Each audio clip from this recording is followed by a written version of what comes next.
Hello everyone, welcome back to my channel. Student के doubt थे BSc nursing first semester subject psychology से related unit motivation and emotion. आज की video में हम उस यूनिट को ही डिस्कस करेंगे। आपको कोई भी डाउट हो इस सब्जेक्ट से रिलेटेड या बीएससी नर्सिंग फर्स्ट सेमेस्टर से रिलेटेड सो प्लीज़ मेंशन करिएगा कमेंट बॉक्स में। आपका यूनिट नंबर है यूनिट 7। यूनिट नेम है मोटिवेशन एंड इमोशनल प्रोसेस। तो आपके इस यूनिट में इंपॉर्टेंट मोटिवेशन और इमोशन टॉपिक है। सबसे पहले हम डिस्कस करेंगे मोटिवेशन टॉपिक को। मोटिवेशन की अगर मैं डेफिनेशन की बात करूँ तो आपको लर्न करनी है ऑथर के द्वारा। वो आपकी है carol 1969। A need give rise to one or more motives. A motive is rather a specific process which has been learned. It is directed towards a goal. सो ये डेफिनेशन आपकी कैरोल ने दी थी 1969 में। इस डेफिनेशन का सिंपल सा meaning है motivation क्या है, जो आपको मोटिव्स प्रोवाइड करता है एक से दूसरे की ओर।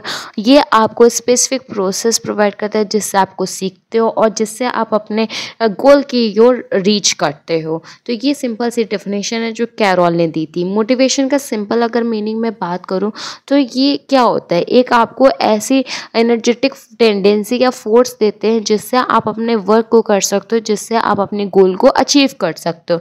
ये क्या होता है, आपको कहीं बाहर से मिलता है, कभी इंटरनल रहता है, कभी एक्सटर्नल रहता है। मेनली क्या होता है, आपको एक मोटिव से दूसरे मोटिव को अपने ऑर्गेनाइज वे में जनरेट करना होता है। नेक्स्ट आपकी डेफिनेशन है रोजन फॉक्स और जो आपके जोरी ने दी थी 1972 में। अगर मैं बात करूँ रोजन फॉक्स और ग्रेगोरी की तो इन्होंने दिया था कि एक मोटिव है जो डिफाइन करता है आपके रेडीनेस से, आपके डिस्पोजिशन से, वही आपको रिस्पॉन्ड करता है आपके डिफरेंट वेज पे और वो आपको एक वेराइटी प्रोवाइड करता है सिचुएशंस का। तो इसको आपको डेफिनेशन एग्जैक्ट लर्न करनी होती है। एक दो बार आप पढ़ोगे, एक दो बार लिखोगे, आपको लर्न हो जाएगी। एग्जैक्ट आपको डेफिनेशन लिखनी होती है जो भी आपको दी गई है। जैसे कि इसमें दिया है a motive may be defined as a readiness और disposition to respond in some ways and not others to a variety of situations. फिर आपको क्लियर होगा कि यही डेफिनेशन आपको क्लियर करनी है। मोटिव क्या होता है, मोटिव एक आपकी इनर स्टेट होती है माइंड की, जिसमें आप जो भी फील कर रहे होते हो वो आपका एक बेसिक थॉट में पड़ा होता है। उसमें आप सोच रहे होते हो कि क्या सही है क्या गलत है। आपको उस टाइम पे एक अर्ज होती है क्या हमें करना चाहिए और एक टेंशन होती है क्या हमें नहीं करना चाहिए। बस उसी को हम लोग कहते हैं मोटिव। ये दोनों आपके साथ में वर्क करते हैं टुगेदर में, जिससे आप क्या करते हो, कंपलसेट कर पाते हो कि क्या चीज़ आपके लिए है और क्या चीज़ आपके लिए नहीं है।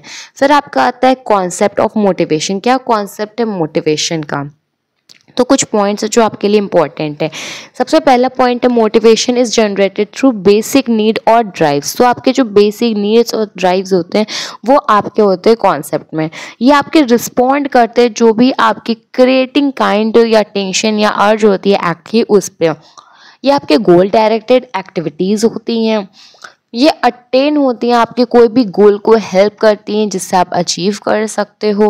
आपके में ऑल्ट्रेशन लाती हैं, नेचर और स्ट्रेंथ प्रोवाइड करती हैं। आपको मोटिवेशन मिलता है आपके जो आपके इनर स्टेट है और आपको अराउजल फीलिंग मिलती है।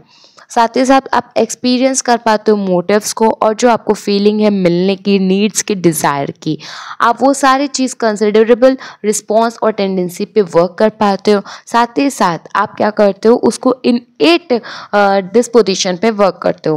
लास्ट आपका we can not see motives directly but must infer them from the behaviour of people. मतलब कि हम किसी पर्सन के मोटिव को नहीं देख सकते। जैसे कि आप मेरे मोटिवेशन को नहीं देख सकते, आप नहीं जानते मेरा मोटिव कौन है, लेकिन आप मेरे बिहेवियर और मेरे काम के जैसे काम मैं आपके सामने रख रही हूँ उससे आप जान सकते हो कि कैसा मोटिव है, कौन सा मोटिव हो सकता है। तो वो चीज़ आप एक आइडेंटिफाई कर सकते हो लेकिन आप देख नहीं सकते हो। तो ये आपका है कॉन्सेप्ट ऑफ मोटिवेशन। फिर आपका आता है टाइप्स ऑफ मोटिव्स। तो कितने टाइप्स के आपके मोटिव्स होते हैं, तो अगर मैं बात करूँ आपके मेनली 4 टाइप्स के मोटिव्स होते हैं। सबसे पहला आपका फिजियोलॉजिकल, उसी को हम लोग कहते हैं प्राइमरी, उसी को हम लोग कहते हैं बायोलॉजिकल मोटिव्स। फिर आपका आता है सेकंड आपका सोशल और सेकेंडरी मोटिव्स। फिर आपका आता है पर्सनल मोटिव्स। फिर आपका आता है अनकॉन्शियस मोटिव्स।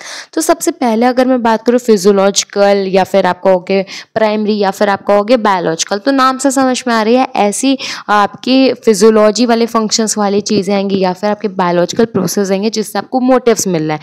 जैसे कि आपको हंगर मोटिव, अगर आपको भूख लगी है तो आप खाना ऑर्डर करोगे, अगर आपकी टेंडेंसी है खाना बनाने की तो आप वो बनाओगे, ये कि आपको हंगर मोटिव मिला है।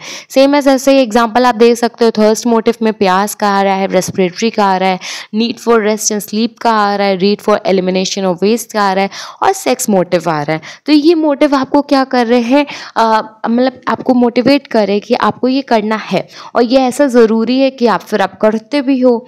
फिर आपका आता है सोशल और सेकेंडरी मोटिव्स, मतलब कि आपके बेस करता है किसी और पे, जैसे कि आप पे इतना टेंडेंसी नहीं है लेकिन किसी और का है सोसाइटी में, आपको वो टेंडेंसी प्रोवाइड कर रहा है। जैसे कि एफिलिएशन मोटिव, आप किसी से भी आप एफिलेटेड हो उसका मोटिवेशन। फॉर एग्जाम्पल आपका दोस्त पढ़ रहा है और आप नहीं पढ़ रहे हो, तो गारंटी के साथ कह रहे हो आपको इतनी टेंशन होगी, फिर आप रील्स छोड़ के वो से पढ़ाई करने बैठोगे, तो वो एक होता है एफिलेटेड मोटिव। फिर आपका आता है नीड फॉर स्टेटस, अब आपको पढ़ाई करनी है, क्यों? क्योंकि आपको रैंक लानी है, अपना सोसाइटी में स्टेटस बनाना है, तो वो नीड है, तो उसके लिए आप पढ़ाई करने बैठोगे। सो ये आपका क्या हो गया, नीड फॉर स्टेटस। फिर आपका पावर मोटिव, पावर मोटिव का क्या है, आपको रैंक लानी है, क्लास में सीआर बनना है और पावर अपने हाथ में लेनी है, मतलब जो भी सत्ता है क्लास की वो अपने हाथ में लेनी है, तो वो आपका क्या हो गया, पावर मोटिव हो गया। फिर आपका आता है सोशल अप्रूवल, सोशल अप्रूवल मतलब सोसाइटी को अप्रूव करना है, सोसाइटी के अप्रूवल पे है कि भाई रैंक अच्छी लानी है, अच्छा स्कोर करना, नहीं तो बैक लग जाएगी, नहीं तो आगे की पढ़ाई नहीं हो पाएगी। तो सब में आप क्या करते हो, बैठ जाते हो ना पढ़ने के लिए, तो ये आपके क्या है, आपको नहीं पढ़ना, आपका मन भी नहीं कर रहा है, बस फर्क है आपको सोसाइटी और जो दूसरे लोग हैं, दूसरे के मोटिव्स हैं, उनके बेसिस पे आपको बैठ के वो काम करना पड़ रहा है, लेकिन आपको मोटिवेशन मिल रहा है तो वो आप काम करोगे। तो ये होता है आपका सेकेंडरी मोटिव्स। प्राइमरी में क्या था, आपका मन था, आपके जो मतलब शरीर है, जो आपकी बॉडी है, वो आपके मतलब इन सारे मोटिव्स को मांग रही थी, वो आपके मोटिव्स को जनरेट करके फिर मोटिवेशन जनरेट करके वो काम करवा रही थी, लेकिन इसमें क्या आपके सोसाइटीज़ करा रहे थे। फिर आपका आता है पर्सनल मोटिव्स, पर्सनल मोटिव्स में आपके मेनली आपके साइकोलॉजी जाती है। इसमें क्या होता है, जैसे कि आपका हैबिट क्या है, आपकी क्यूरियोसिटी क्या है, आपका फियर क्या है, आपकी लाइफ की गोल्स क्या है, आप क्या अचीव करना चाहते हो, आपके एटीट्यूड क्या है, आपका इंटरेस्ट किस में है, तो ये आपके साइकोलॉजिकल में जाते हैं। क्या आपका माइंडसेट है, जैसा आपका माइंडसेट होता है वैसा आपके मोटिव जनरेट होते हैं। आप कुछ पर्सन होते हैं जो अपने पैशन को फॉलो करते हैं, कुछ नहीं कर पाते हैं, जो नहीं कर पाते हैं वो अपने दिमाग में इतना नहीं सोचते कि पैशन फॉलो करना चाहिए, नहीं करना चाहिए, करना चाहिए, नहीं करना चाहिए। वो ये सोचते हैं कि पैशन हम फॉलो इसलिए नहीं कर पा रहे क्योंकि मेरे पास पढ़ाई बहुत ज़्यादा है, हम पैशन इसलिए नहीं फॉलो कर पा रहे क्योंकि मेरे पास टाइम बहुत कम है, हम पैशन इसलिए नहीं फॉलो कर पा रहे क्योंकि मेरे पास ये एक्सक्यूज़ है, मेरे पास वो एक्सक्यूज़ है। अगर वो उनको पैशन फॉलो करना है तो वो ये बोलेंगे कि मेरे लिए मेरा पैशन इंपॉर्टेंट, और हम ये मानेंगे और हम ये काम करेंगे। तो ये आपका आता है पर्सनल मोटिव्स में।